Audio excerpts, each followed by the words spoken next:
page, and you go to pre-cal. Well, of course, that's where you would go. All right, if you're looking for exam review, okay, and now I've updated it so you can disregard the email that I sent you with exam review on it, okay? And now you should be able to read all of the little boxes. So this is your go-to place, okay? Sorry about that, especially if you hit print. But it only seemed like I had to update the first few things. Another thing on Delta Math, if I go to what your page looks like. Zach Let's see. Oh my god, he's making people pay for Delta Math. Well, it's not making, like, we get an awful lot of great, incredible free stuff. Yeah. So if schools are using it a lot, to give them $10 or $20, like, we've decided we would definitely donate. It's incredible. I mean, I don't know how they stay afloat. Anyway, here's your review for the exam on Delta Math. Could be that I add stuff to it as time goes by, okay? But I'll let you know if I add something to it. But right now, one other thing, every now and then as I give you other Delta Math assignments as we head toward the exam, I'll be very clear. I mean, this one says review for exam. Okay, so that's up to you. You can do it or not do it, do as much or a little as you want. You know, the only thing I need to know is if you don't do well on the exam and your parent has a conference about it and I'm able to pull up Delta Math and go, oh, she didn't do anything. You know, that I don't care. That's when parents have to come in. Personally, if No, it's not their math. The day after. no, I remember Miss Harkin was like, yeah, I have your test. You want to see it? what I mean is anytime a parent might contact you about something. So anyway, it's for you to use however you want to use it. There's no like set way. When I give you the paper review, we'll talk mostly about that in class. But of course, if you doing practice on Delta Math, sometimes in class I could answer your questions or definitely come by or email me or whatever, okay? And I'll try to remember to post everything from here on out as a PDF so that we don't run into what I did with the exam and the worksheet all in 1 week's time, where I haven't run into it before. All right, so anyway, that's that. We're not going to worry about it quite yet. Before we go on, I for some reason wanted snow kittens as our slides today, so we have like snow kittens for our slides. I don't know how in the world that entered my head, but I just Googled snow kittens, all right? I want to go over the second page of the worksheet that you didn't have to do, but you would have to be able to do for a test grade. So let me talk about how I think I may have explained this to you before. Have I taught you that I might circle some problems on your exam that would also count as a test grade? Yes. Okay. Yeah. So I'm leaning toward that. Ms. Arkin's class might not do that, so you don't need to get in a big discussion with them about it. It should be confusing for them. So different teachers can do things different ways, Sorry, but we'll talk.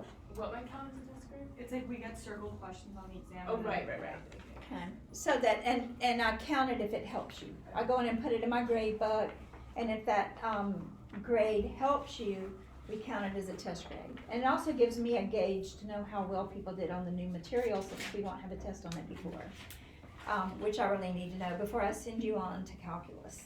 All right, so if you'll take one of these and pass it, let me have one. Oh, sorry. Well, I forgot I didn't have one. Okay, so we're just gonna work some more identities that I didn't do on a quick check quiz because I just wanted to make sure if you knew what was going on, what seems like that hopefully all of you did. And then these are a little bit more intense. And you should be able to do these on the exam/test also, okay? So And these are verifying identities? this is verifying identity. So this is you just did 1, 2, 3, and 4. And together we're doing 5, 6, 7, and 8. So you can just take notes, but also I'm gonna ask for feedback and ideas. This is for NASA. Thanks. Now, I've said that word, y'all notice there's conjugates at the bottom here. Those are conjugates. That means the middle sign has been changed. That's a very profound algebraic concept, multiplying by the conjugate. You'll hear your calculus teacher say that a lot, okay? So pause for a minute and let me go to another slide and just talk for a second. Like if you had 5 over root 2 and your teacher doesn't accept square roots on the bottom, I think you would all multiply by root 2 over root 2, which gives you 5 root 2 over 2, which y'all should all be okay with. Okay? On a Kahoot, I gave my honors class today. There are 4 choices, on a Kahoot. One of the choices was 1 over root 2, and the other choice was root 2 over 2, and then there were 2 more choices. I don't remember what they were. And my students kind of went, those 2 are the same. And the way the Kahoot was set up, it was an interesting way. I didn't write it, whichever teacher wrote it. The way it was set up is it was set up to accept either one that you chose. Do y'all see that this would become this right here? Yeah. Okay. All right, now what we don't do a lot, I don't think, at Marymount in Algebra 2 of, I didn't teach Algebra 2 last year, but the year before I felt like we didn't really, as a school, do much of something like this. Like I have a square root on the bottom, and if it's not allowed, well, how would you get rid of that? Multiply it by the top and the bottom. But what would you multiply by? Roots. All right, so give me some ideas. 3 minus root 2 is an idea. Root plus root 2. Yes, that's what you're going to have to do. So let me take a few ideas. Some people would say, oh, well, I'll do that. I'll multiply by root 2. Girls, let's pause for a minute. Do you see that that's not going to help? Because it's going to give the root to that one, even though it does get rid of that one. That would give me just 2. Square root of 2 times square root of 2. So it gets rid of it here, but it didn't do anything. Okay, it just spread it to something else. So that wasn't helpful. 3 minus square root of 2 is a great idea. But if I do 3 minus square root of 2, because many people suggest that one because you've learned, oh, I'm just going to multiply by what I have, which is maybe why a few of you suggested that. Watch what happens on the bottom. That gives me 9. That gives me minus 3 root 2, minus another 3 root 2, which gives me a total of 6 of those, 6 root 2. And that gives me minus square root of 2 times square root of 2. A negative and negative is a positive 2. So that gives me 11, but you still have a square root on the bottom. Do y'all see I didn't get rid of it? All right, so this is a time you want to use that word, multiply by the conjugate, Anya. Because the beautiful thing about that is it gets rid of that middle term that you keep like wanting to get rid of. So if you have a sum or a difference, remember that you could multiply by the conjugate. And you hear it a lot in Algebra 2, but we just now structured our curriculum to where I'm teaching people in pre-cal that just came from geometry. And so it's been a year since you've maybe even heard some of the words. So on the bottom, that gives me 9. What happens to positive 3, negative is gone. And square root of 2 times square root of 2 is 2. So it gives me minus 2. And on the top, I have 15 plus 5 root 2. But anyway, do you see on the bottom, I would just have a 7? Yeah. And I don't have a square root on the bottom anymore, okay? Which actually nobody really cares a whole lot about, which you're cluing into this year. So why do we teach this stuff? It's because you need it for things like identities. A pre-cal teacher needs to be able to say multiply by the conjugate. And you're talking about 1 minus sign, 1 plus sign. Okay? All right, so it's a very common thing. So let's go back to this one. All right, I think so many of identities you start to agree with me is instinctive, like you almost can't help yourself. Like I'm dying to multiply those out, like I just can't help it, okay? I don't want to change the word sine and cosine yet. I want to see what happens with the bottom. Make sense? Yeah. All right, so on the top I have difference of squares. Do y'all remember that word from algebra? Yeah. Conjugates give you difference of squares. Conjugates give you difference of squares. So that gives me 1. That gives me a minus and plus, that cancels out. Minus cosine squared.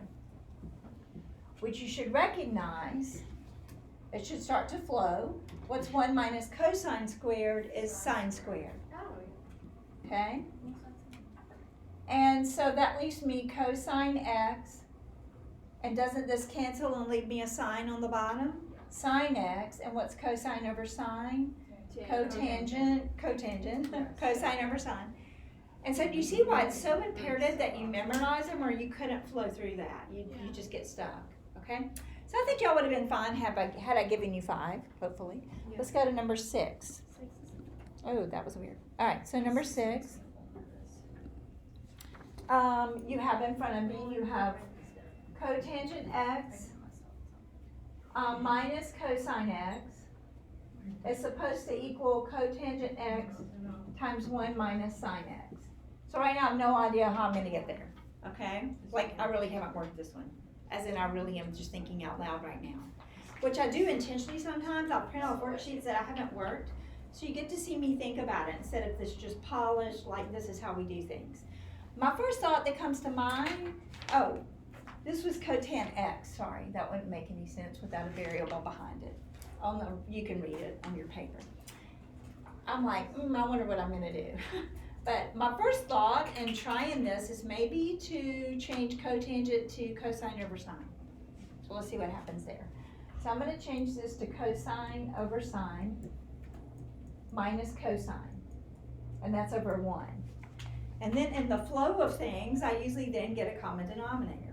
I actually don't know where this is headed, but we'll see what happens. So I'm gonna multiply, are y'all okay so far? Yeah. So now I think I'm gonna get a common denominator, so I'm gonna multiply by sine over sine, because this is kind of just the only other thing I could think to do. So in the top, that gives me cosine minus cosine sine. And on the bottom, I just got a common denominator. So you're really just following the path of like what you can do. Looks like it's gonna work out great. What can I do next? Wait, where did this sign over Yeah, sign yeah, I was gonna ask. Common denominator. I have this. I changed cotangent to cosine over sine. Yeah. And then when I have a fraction minus a cosine, I always get a common denominator. Yeah, okay, I see, so then it's I, gonna so I multiplied this by sine over sine, because I want to subtract those. So if I start in fractions, I almost always get a common denominator. Bryn, did that answer your question? Yeah, it did, thank you. So now I have it over sine x. And on the top I have cosine x minus cosine x sine x. So sin x and sin x cancel. No, you cannot do that. If I have, thank you very much. If I have 1 minus 3x over x, Bryn, I can't cancel those x's. Okay. Order of operation tells me what to do with that. multiply I've got to multiply by 3 and subtract it from 1. I mean, I have no business canceling those. Are y'all okay with that? Okay. All right. So I cannot cancel those. All right, but what do you notice on the top? What do they both have in there? What word do they both have? On the top, what word Oh, do the, cosine. the first term and the second term both have the word cosine in it? Yeah. So I'm going to factor out cosine, and what's left behind? What's cosine out of cosine? 1. Minus sine. And starting to look pretty good, right? Oh. Okay. It's funny how things Over work out. sine x. Now, what is cosine over sine? Cotangent. That part becomes cotangent times 1 minus sine. I was just patient with it. I thought, I'm going to change cotangent. It gave me a fraction. That is. I get a fraction, I get a common denominator. I keep an eye on what I'm looking for the whole time. Which once I got to that step, I could see how it was going to unfold. Here's the good news for y'all. Is I didn't know how that was going to unfold. I just kept walking forward. That's what I want you to do. Plugging things in with your eye a little bit open for some easy algebra. All right, so now let's go to the next one. So number 7. All right, so be thinking of what you would do. I have secant x over sine x minus sine x over cosine x. And it's supposed to go all the way down to just cotangent.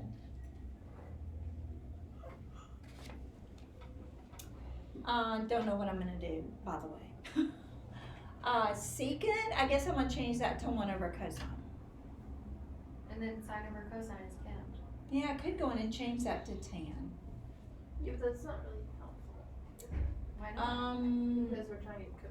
But it could be helpful. It could be because tan and If cotan we have had it kind of the same, underlined. yeah. But let me just change this and see what happens. I'm kind of thinking since I'm changing, here's my thought process. I feel like, I'm trying to think if I even want to do that. I could get a common denominator. If you divide 1 over cosine by sine, then it just gets.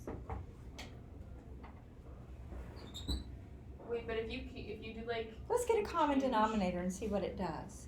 I almost always would change secant to 1 over cosine, which is not the end of the world, but I'm gonna have 1 over cosine over sine. I would have to do something with that. I'm gonna get a common denominator though. And the reason is because I know there's a great relationship between secant and cosine that I might want to use in a minute. Okay? So I'm gonna get a common denominator. And so what do I need to multiply this one by? Cosine. Cosine. Thank you. And what do you need to multiply this one by? Sine. Sine. What will that give you? Sine x squared. Sine squared.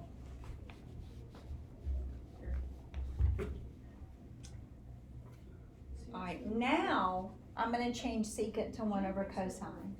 1 over cosine times cosine minus sine squared over sine x cosine x. Just be patient. Suppose you had changed it to 1 over cosine at the beginning. You'd still be in the same thing. They cancel out, don't they, Ava? Yeah. Alright, since they're multiplied together, those do cancel out. And what do you have on the top? 1 minus, sine, which is cosine. cosine squared, right? 1 minus sine squared, do y'all see that? Like I'd be able to see it and show in your work. Aren't we left with 1 minus sine squared? Yes. Which is cosine squared. So I have cosine squared x over sine x cosine x. Does anything cancel? Oh, yes. So I end up with cosine on the top over sine, which is, I believe, what we wanted, cotangent. I'm just sort of following the trail. It's sort of like a scavenger hunt. And I'm sort of, like on the video I sent you, if you watched it, I'm trying to talk through my decision process instead of just doing it.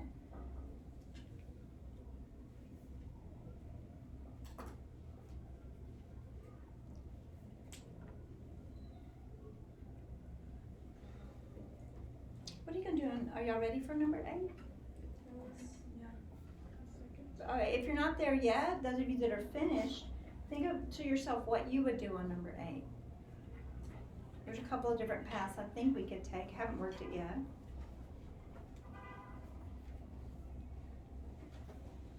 Wait, how did sine times cosine become sine? Oh, it didn't. Right here in blue. Yeah. I had just changed secant to 1 over cosine, and those cancel. Yeah. And then what's 1 minus sine squared? Cosine squared. Cosine squared. And I already have this common denominator on the bottom. Mm-hmm. And so I may not be answering your question, but then these cancel. Okay. And I had cosine over sine. Did I answer your question? Yeah, you got it. Alright, number 8. Number 8, as I'm reading it, I have tangent squared x minus tangent squared x times sine squared x equals just a little bitty old sine squared x.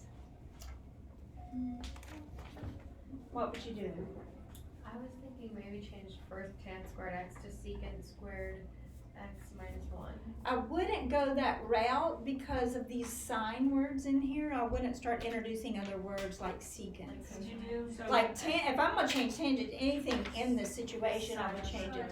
However, girls, what do they both have in them? Can you Elena? do 10 and then do the 1 minus? Is that what you were gonna say too? I'm gonna take out tangent squared.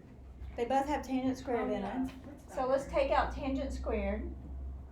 And that leaves me 1 minus sine squared, which I hope you couldn't help yourself but call that what? Very, very, very good. So now we're at tangent squared times cosine squared.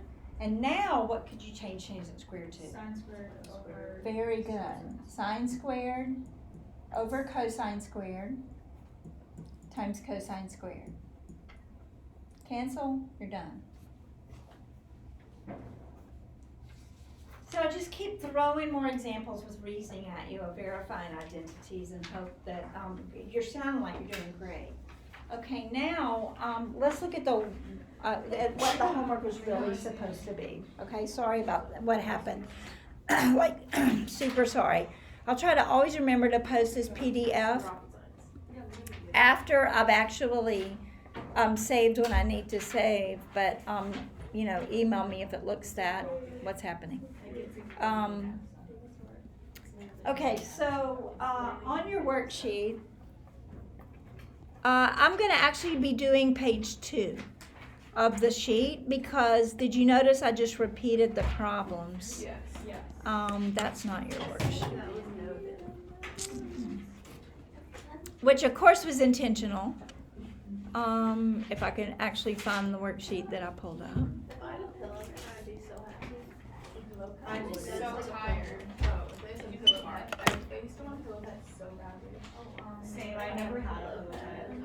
All right, so number 1, or somebody's probably got the real one printed out. Does anybody have? Yeah, it's okay. 2 sine x minus 4 equals 0. All right. It's the same one as the other one as well. Right. All right, girls. What I'm going to do is I'm going to stop on the first page, which is just 0 to 2 pi, and then I'll go on and answer the same problem on the top of the second page. Does that make sense? If it doesn't, just stop me. Wait, so are we starting with find all solutions? I really am, because the first page was just a warm-up Oh, to and then get you you just narrow started. down. Yeah. Okay, I see. So I'm going to add 4 and divide by 2. And I didn't actually mean to start this one off this way, but it's kind of a good start. Sine x is never 2. So it's All right, so this is impossible, no solution. Okay, that's fine. Also, if you look at it like opposite over hypotenuse, like the hypotenuse is always smaller. Also, if you think about the graph of sine, it goes up 1 and down 1, you're never going to hit 2. Sine is impossible to go over 1 or negative 1 without some sort of amplitude. All right, so that one was no solution no matter what the question is. Now let's go to number 2, which says what? 2 plus 2 cosine x. No, Oh, you're no, right. square root. Square root 2 plus 2 Oh. cosine I x. sent an updated version It's out, root okay? 2 plus 2 cosine x equals 0. All right, so there's an updated version that's in your email, Yeah. everybody, and maybe on the assignment, or maybe just on the assignment page. No, yeah, you did upload it. Both, okay. So now I'm gonna do algebra, I'm gonna subtract the root 2, so I have 2 cosine x equals negative root 2 over 2. And I'm like, oh, I recognize that. So I have cosine x equals negative root 2 over 2. Girls, the first page was to get you started on the second page.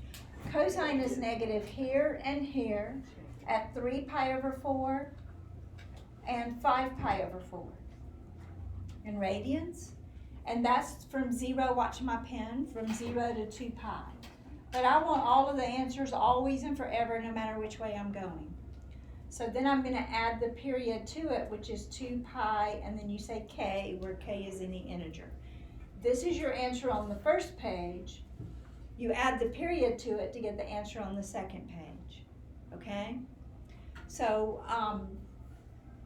it's like, I've forgotten whose birthday we used the other day, but Mia, when's your birthday? January 20th. But it hasn't always been always and forever. I would then say what year you were born, and then I've got it down pat, okay? If somebody's birthday is February 29th, you wouldn't say plus 1 year, you'd have to say plus 4 years, okay?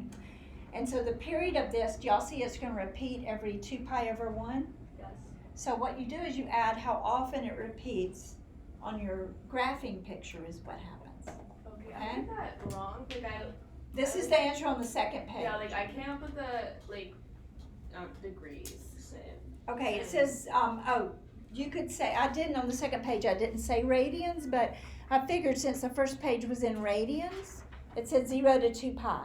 Yeah. So if I give I that, see. you have to say. If you were in degrees, it would be 135 and 225, Yeah. and this would be 360 degrees. Okay, that's what I Wait, got. so for tangent, if it's. But watch the directions because that demanded radians. Okay. Let me keep going, okay? I- You're a little bit ahead, so just let me keep moving so Sorry, that we it's just don't. like a hypothetical. No, you'll be fine. You just wait. Okay. All right. Silly girl. Okay. What was number 3 or 2 or whatever? Root 3 plus 2 cosine x equals 0. Okay, like Anya's trying to ask me, I'm real aware of the period of cosine. Just like I'm real aware how often January 20th repeats, as I'm real aware how often February 29th repeats, okay?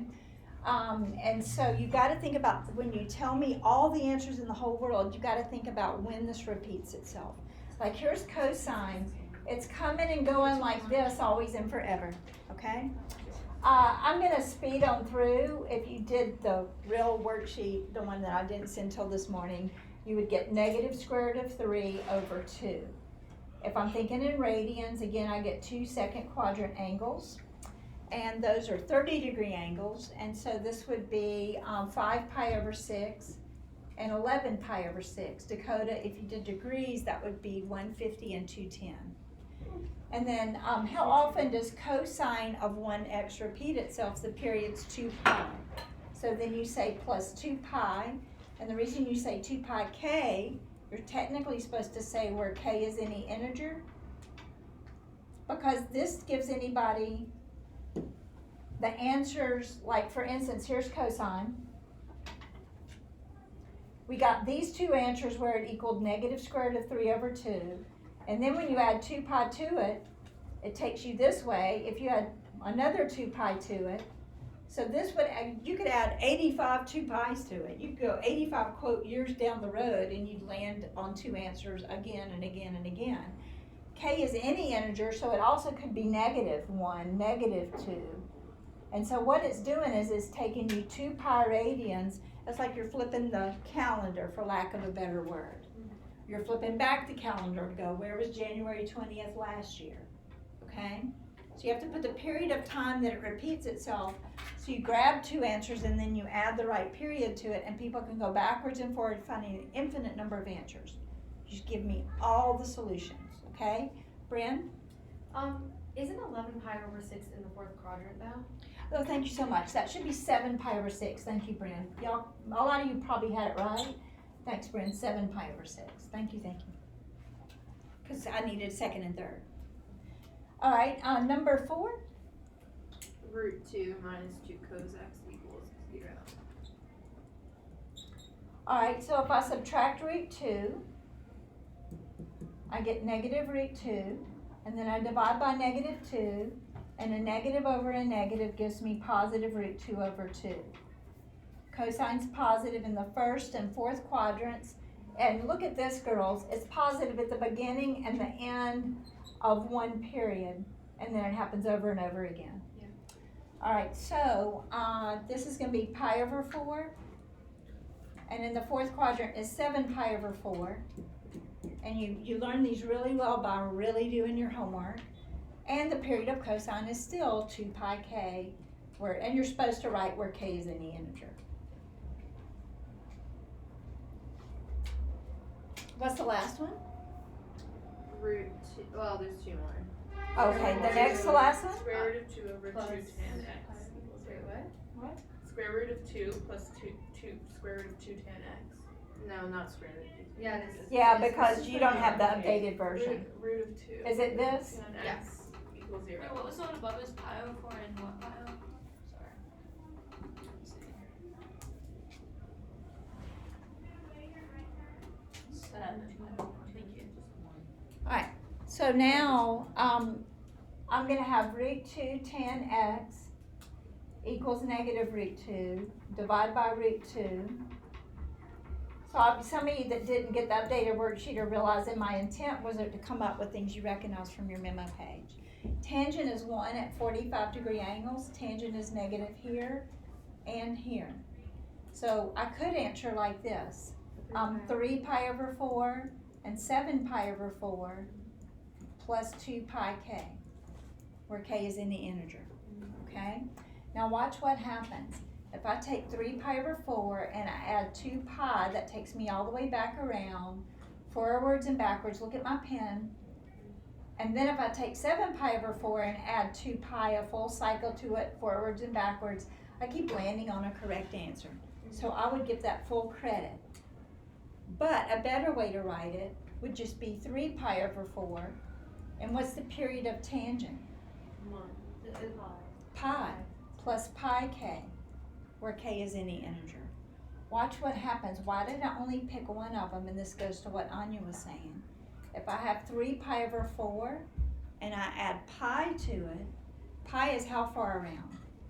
Oh, Pi is how far around? half. Half. And so do you see I pick that one up as I go? Yeah. Backwards and forwards? So you're And so hitting that's, I 7 think, pi what over you were 4. getting to. Tangent has a different period. And so you can wisely add that instead. Okay? It repeats itself a lot more often.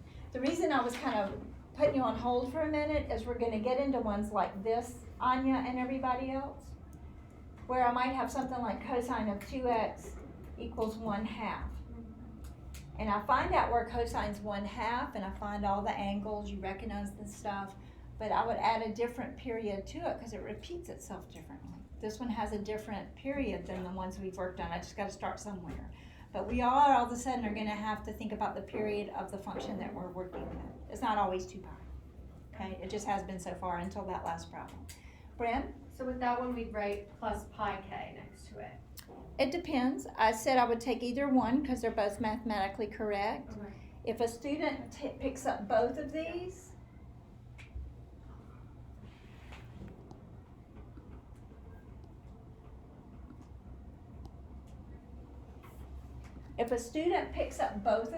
and adds 2 pi to it, it'll spin around and be fine. Yeah.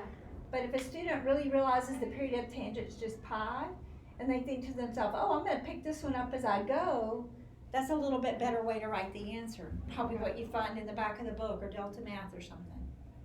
Okay, so we got to be well versed in it. Is there one more? Yeah. All right, what is it? Root 2 cosine x equals -2.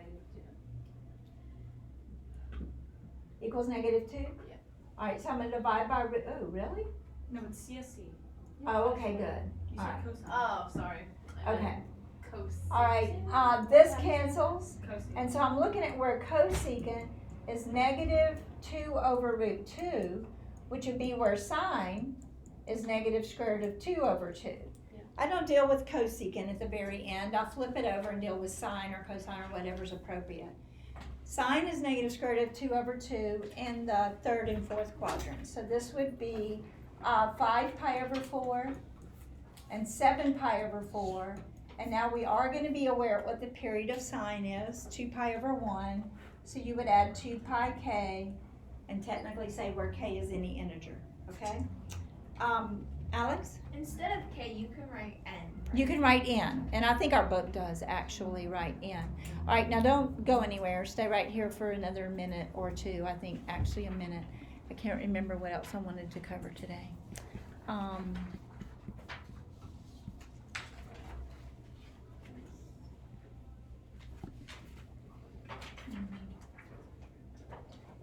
Okay.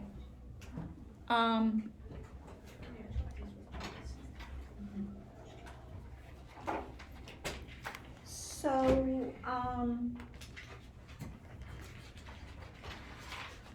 see, I don't think I've given you this next thing that I want. Darn, I think I've added this in. I think it's just because it's on my keyboard.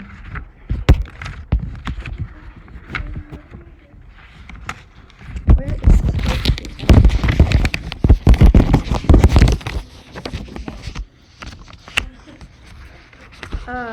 Did I already give it to you? I must not have given it to you. Okay,